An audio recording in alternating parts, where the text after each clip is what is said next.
All right, let's talk about hypertension, high blood pressure. But we're not just going to look at it as some numbers on a medical chart. We're going to zoom out and see the bigger picture. Because hypertension is really a public health story, and it involves every single one of us.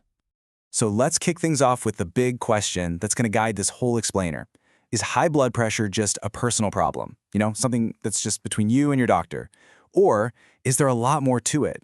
As you're about to see, the story is way bigger than that. Okay, first things first, let's make sure we're all on the same page here. At its very core, hypertension is just what it sounds like, a state of persistently high pressure inside your blood vessels. Kind of think of it like a plumbing system in a house that's constantly running under way too much pressure.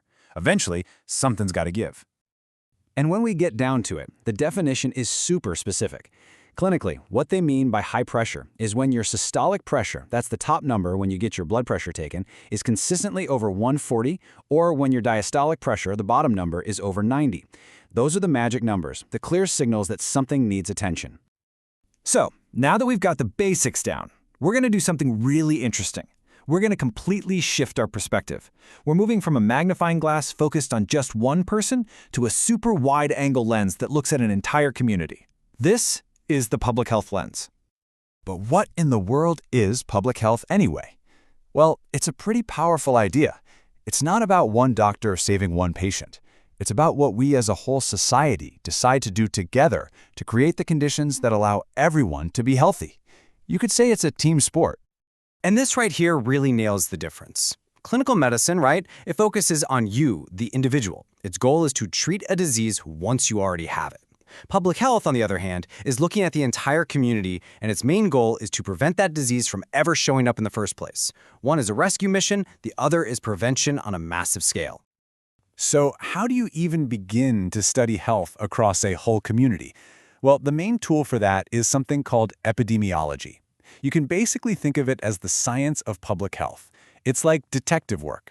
It's the study of patterns, causes, and effects of diseases in populations.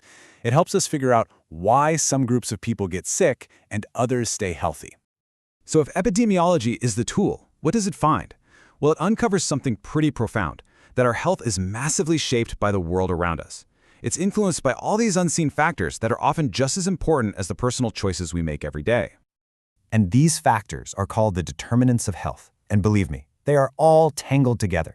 Just think about it for a second. Your level of education can influence the kind of job you get, which then affects your income. Your income plays a huge role in where you can afford to live and whether that environment has safe parks or stores with healthy, affordable food. And all of that stuff shapes your behavior, what you eat, how active you are, and how much stress you're under. It's this whole web that creates the health of a community.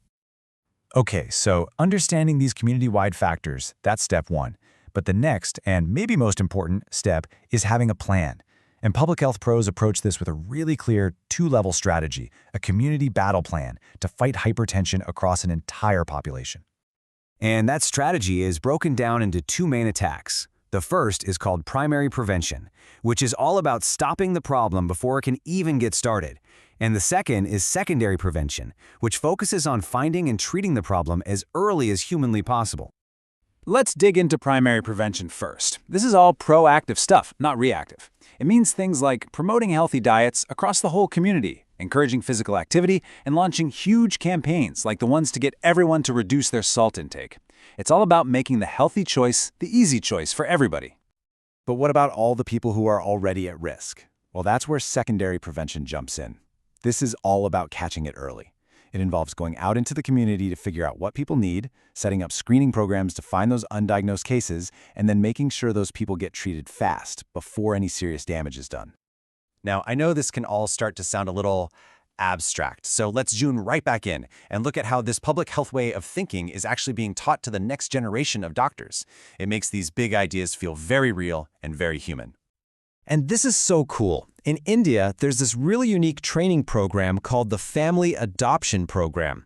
It actually has medical students adopt several families and then follow their health journeys over a long period of time. It gets them out of the sterile classroom and into the real world. And just look at what they're doing. They're not just diagnosing a disease. They are assessing social factors, figuring out what's getting in the way of a family's health, and even recommending diets based on what food is actually available and affordable in that area.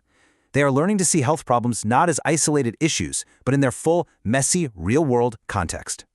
So what this all boils down to is a really crucial shift in our thinking. We've seen that hypertension is more than just a number, and health is so much more than just a prescription. Real health isn't just created in a doctor's office or a hospital.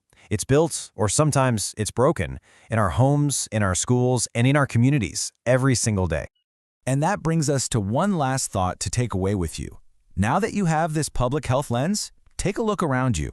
I mean, really look. What are the social, the economic, the environmental factors, those health determinants that you can see shaping the well-being of your own community?